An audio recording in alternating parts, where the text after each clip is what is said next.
An inland sea on the northeastern corner of North America. A miraculous web of saltwater inlets and waterways, islands and anchorages. These are the Bredor Lakes of Cape Breton Island, home of osprey and eagle, of lobster and oyster, of the native Micmac and the Gaelic-speaking Scot. The best way to see the Bredor Lakes is from the deck of a little ship, and that's the way I'll show it to you.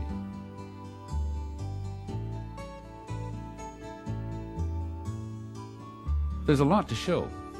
The Bredor Lakes cover nearly 450 square miles.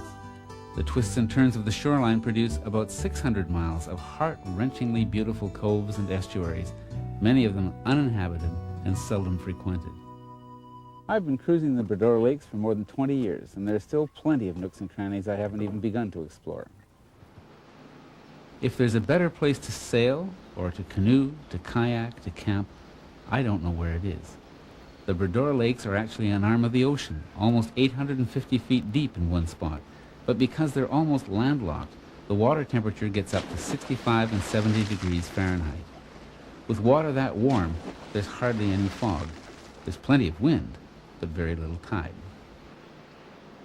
There are 2 passages between the Bredor Lakes and the sea. Well, 3, but the Little Bredor is narrow and blocked by a highway bridge. The northern entrance is the Great Bredor, a channel broad enough to accommodate cruise ships, gypsum carriers, freighters, and Bluenose 2, Nova Scotia's own tall ship. Yachts generally enter from the south, through the century-old canal from the Atlantic at St. Peter's. As the 3rd largest town on the lakes, St. Peter's is a good service center, with a bank, liquor store, inns, restaurants, and so forth. It also has a full-service marina. You'll often encounter the name Dennis on the lakes, River Dennis, Dennis Basin, and so on.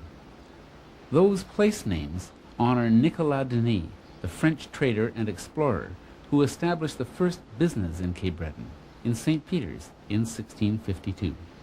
He had a string of trading posts up through the Gulf of St. Lawrence as far as the Gaspé. This little museum is dedicated to his memory.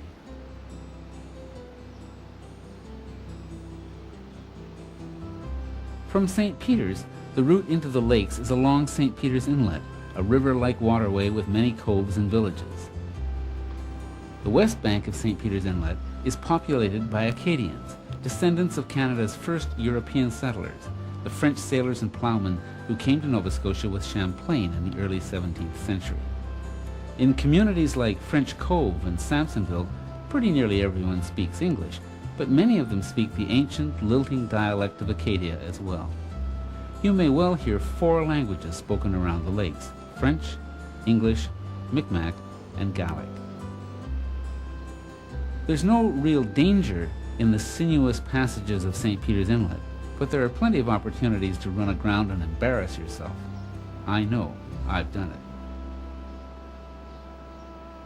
This fine little book, Cruise Cape Breton, has detailed charts and sailing directions for every little harbor on the lakes, and a good many harbors outside the lakes as well. It's an excellent general source of information about Cape Breton, too. Cruise Cape Breton is indispensable when you're feeling your way into lovely little harbors like this one, Cape George Harbor, the last cove in St. Peter's Inlet. It's difficult to reach by land, though not impossible, and it's one of my special favorites.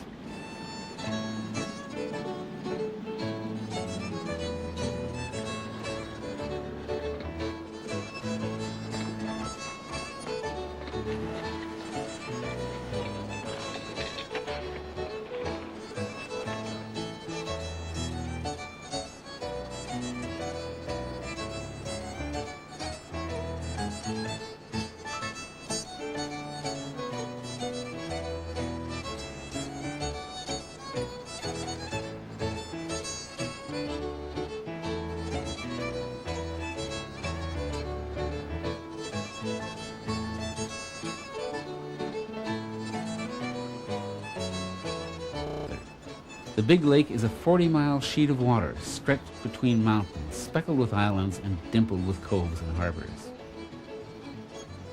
There's a marina here on West Bay at Dundee. Dundee Resort also includes cottages, a 60-room lodge, a restaurant, and a spectacular mountaintop golf course.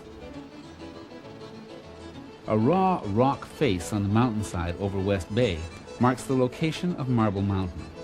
It's now a tiny hamlet, but it was once the site of a quarry which shipped marble out of Clark Cove in schooners throughout the navigational season. My friend Harry Livingston, the late Harry Livingston, who lived here, believed that Marble Mountain was actually Vinland, the Norse colony established by Leif Erikson. Of course, the Newfoundlanders believed that Vinland was in Newfoundland, and the Americans believe it was in Cape Cod. Harry made a pretty good case for Marble Mountain, but then you have to remember his patriotic feelings about Marble Mountain. 5 miles down the shore is the Mullaghawait Reserve, where many Micmac families spend their summers. The Bredor Lakes are the heartland of the Micmac Nation.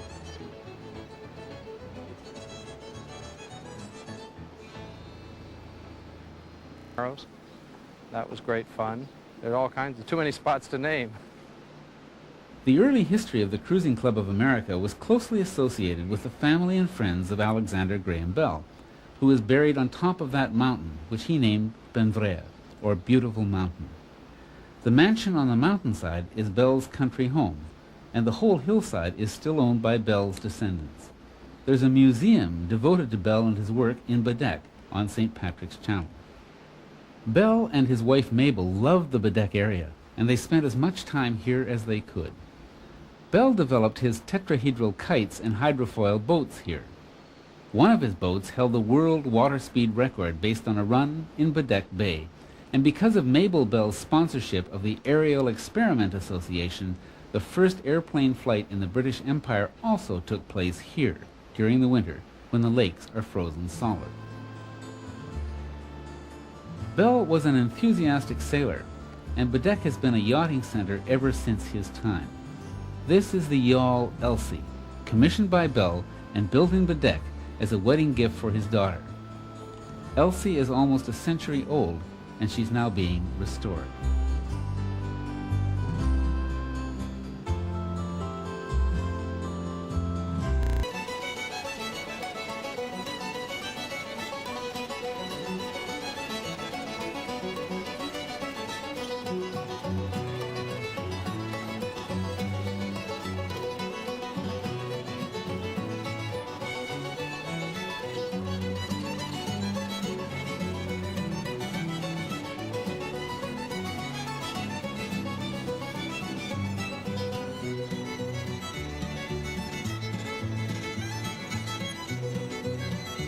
Baddeck's facilities for sailors include a yacht club and 2 maintenance and repair facilities, Baddeck Marine and the Cape Breton Boatyard. We've always been associated with Henry Fuller there at Cape Breton Boatyard, but I know that Charlie Weaver at the other yard does a great job, and I think pretty much anything can be taken care of in Baddeck. You can charter anything from paddle boats to cruising sloops in Baddeck. Elsewhere on the Bredor Lakes, you can charter canoes and ocean kayaks as well. Baddeck is the largest non-native community on the lakes, the shire town of Victoria County, as well as being a flourishing summer destination.